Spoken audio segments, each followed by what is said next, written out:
Cette semaine, j'aimerais parler avec vous d'un pilier fondamental de la qualité de la production d'un service, d'un produit ou de votre vie, tout simplement. Et il s'agit des standards.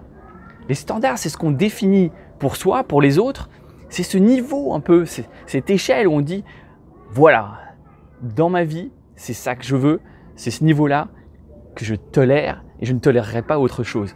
Alors vous allez me dire, tu es un petit peu fort, Jonathan. Je vais vous citer une organisation qui s'appelle Groupon pour vous donner un exemple précis. Chez Groupon, on dit « ne tolérons pas la médiocrité ». C'est leur tagline, c'est ce qu'on voit en interne. C'est ce qui se dit aux employés, c'est-à-dire soit tu performes, mais si tu ne performes pas et que tu es médiocre, dehors. Et on sait comment ça se passe aux États-Unis, c'est du jour au lendemain. Tony Robbins dit « you get what you tolerate ». Tu obtiens ce que tu tolères.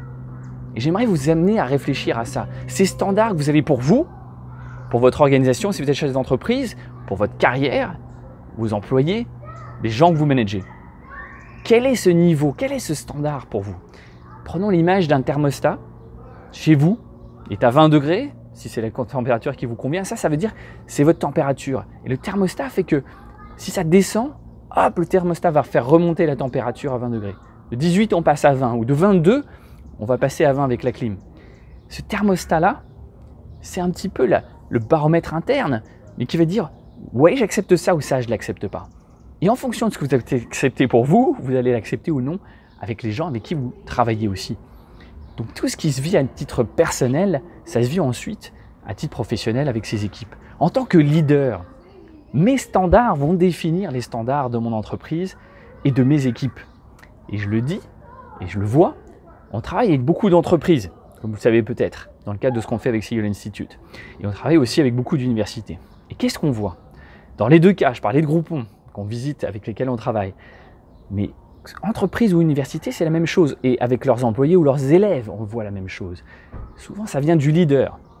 Le leader, dans le cadre d'une start-up comme Groupon, va définir cette vision et ces standards. Dans une université, ça va être aussi le chef de formation, le responsable d'une équipe, d'un master. Et on voit que les étudiants vont en fait développer leurs propres standards en fonction des standards de ce leader. Je prends un autre exemple, c'est celui du marathon de Chicago pour lequel je me suis battu pour travailler.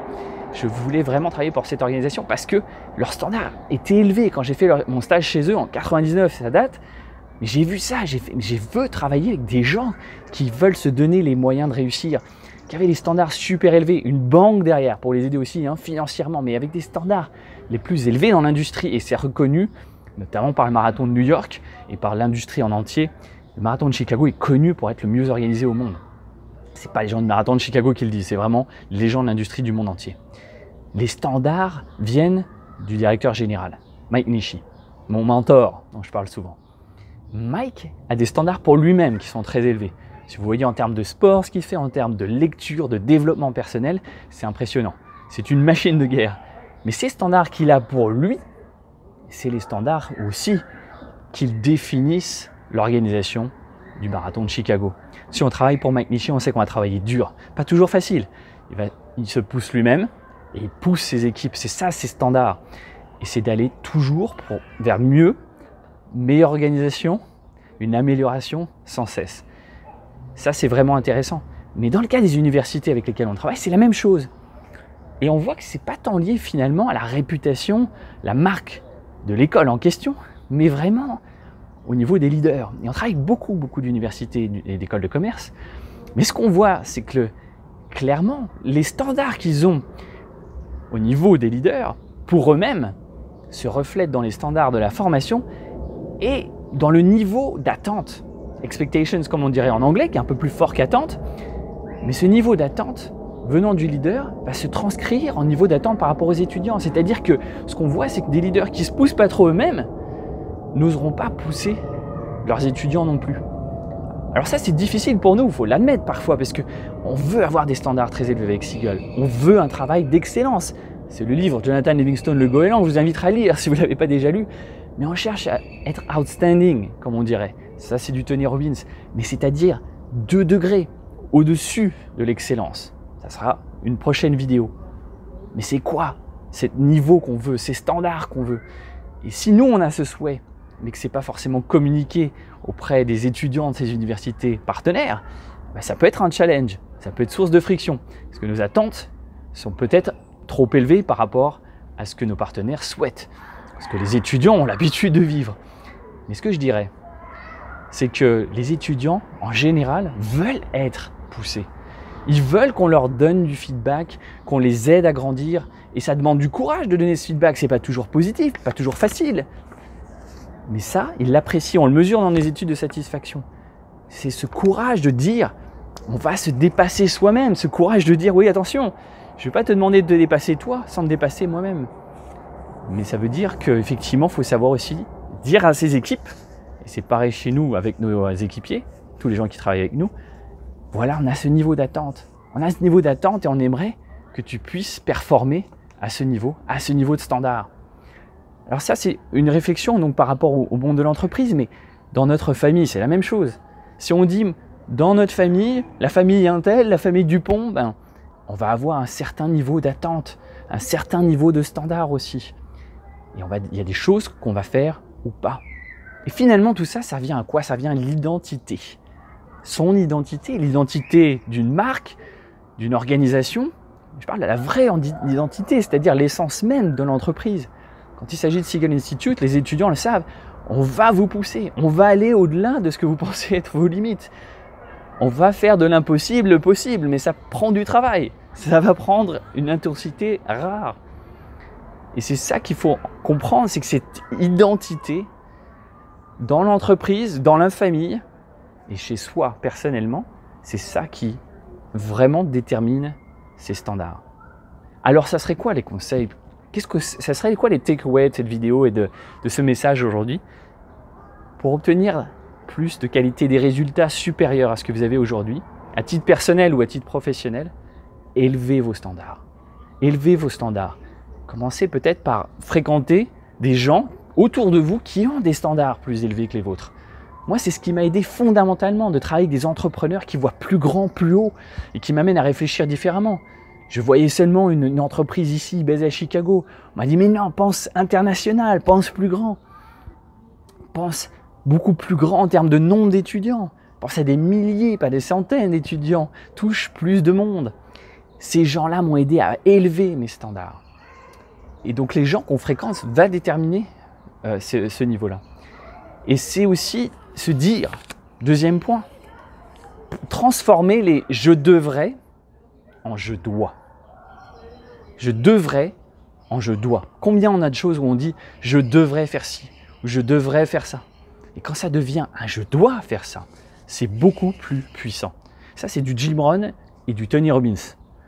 Je cite mes sources parce que on voit beaucoup de coachs dans la francophonie qui ne le font pas. Je ne suis pas toujours honnête intellectuellement. Je devrais le transformer en « je dois ». Je vais vous parler d'un exemple précis, mais pour moi, courir. Courir est devenu, avec la pandémie, avec tous ces challenges, un besoin. Et les gens me disent, c'est formidable, tu cours tous les jours. Mais en fait, je dis non, c'est pas formidable. Je dois courir tous les jours. C'est devenu une obligation parce que je veux me sentir bien et je considère que la course me permet de me sentir bien. Alors oui, je fais du yoga tous les jours, je médite tous les jours, je cours tous les jours, j'alterne un tout petit peu avec du vélo parce que 7 jours sur 7, là ça fait 1 an, ça commence à taper un petit peu. Mais à travers cette expérience du Covid, j'ai défini des choses qui étaient des « je devrais », c'est devenu obligatoire. Je dois, je veux faire des exercices tous les jours. Un petit peu de muscu aussi en plus, de la lecture et de l'écriture. C'est devenu « je dois ». Toutes ces choses que je voulais faire, j'ai décidé que c'était une nécessité absolue. C'est devenu mon standard. Et c'est tout, je ne changerai plus. Et au niveau de l'organisation de Seagull Institute, c'est la même chose. On a des standards très élevés. Et on a eu des membres dans notre équipe qui ne comprenaient pas ça. Et on est obligé soit de les aider à s'élever, à élever leurs propres standards, ce qui est formidable, puisqu'il y a un apprentissage qui se fait. C'est le rôle d'une organisation d'inviter, à travers le leadership, ses coéquipiers à s'élever et à faire mieux et à faire plus. Mais parfois aussi, ça ne fonctionne pas. Et dans ce cas-là, c'est un filtre aussi pour sélectionner ceux qui ont un bon fit avec ces standards-là, dont les standards sont en adéquation avec les nôtres. Donc j'aimerais vous faire réfléchir à ces éléments-là et puis vous aider à réfléchir aussi par rapport à votre organisation, si vous êtes entrepreneur, le design dans votre entreprise. Quels sont les standards, les process, l'organisation en général, la qualité de ce que vous produisez, l'expérience si vous produisez de l'expérience. Quels sont vos standards? Quel est le niveau? Si je dis, je travaille avec Jérôme, par exemple, je donne cet exemple, mais quels vont être les standards de Jérôme si je travaille avec lui, en tant qu'employé ou en tant qu'entrepreneur, en tant que fournisseur, en tant que contractant, comme on dit ici. Et donc, je vous demanderai à vous, quels sont les standards que vous avez, quels sont ceux que vous souhaiterez aussi. C'est-à-dire quoi? C'est-à-dire, je parlais de moi, la lecture, l'écriture, la méditation, c'est des choses que j'avais sur ma liste de je devrais faire ça, j'aimerais faire ça. Qu'est-ce que vous pouvez transformer en je dois faire ça? C'est une nécessité absolue, ça devient vraiment ce baromètre, ce thermostat, ce standard pour vous dans votre vie. Je vous invite à y réfléchir, mettez-les dans les commentaires et écoutez, si vous avez apprécié cette vidéo, mettez-moi un petit pouce bleu, abonnez-vous si ce n'est pas déjà fait à cette chaîne et puis c'est un one shot. One shot of inspiration, ça veut dire quoi? Pas de montage. Ça veut dire que c'est 11 minutes de vidéo comme ça. Je vous remercie beaucoup de me suivre. Continuez aussi, partagez cette vidéo et on se retrouve la semaine prochaine. À très bientôt.